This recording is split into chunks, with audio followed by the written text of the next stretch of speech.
ආයුබෝවන් සියලුම දෙනාට.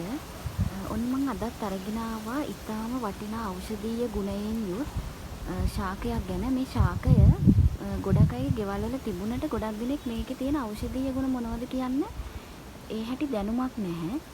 මේකේ නම තමයි මුස්සැන්දාස්. එහෙම නැත්නම් මුස්සැන්ද, මුසැන්න, වල්බුත්සරණ, වෙල්බුත්සරණ ආදී විවිධ නම් වලින් හඳුන්වනු ලබන්නේ මෙන්න මේ මුස්සැන්දාස් කියන ශාකය තමයි.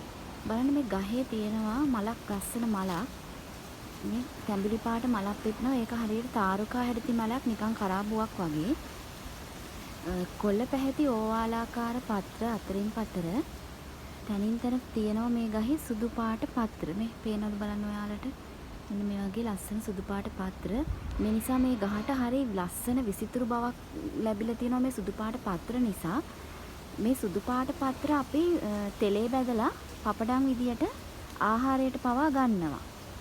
ඒ වගේම තමයි මේ ශාකයේ තනින් තන චූටි කොළ පාට ගෙඩි හට ගන්නවා මෙන්න මේ විදියට.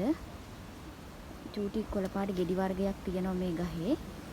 මේක ආයුර්වේදයේ ශ්‍රීවතී කියන නමින් තමයි හඳුන්වන්නේ. මේක ඉතාමත්ම ඉහළ ඖෂධීය ශාකයක්. සාමාන්‍යයෙන් පොළොව මට්ටමේ ඉඳලා අඩි කිහිපයක් උසට මේක හැදෙනවා.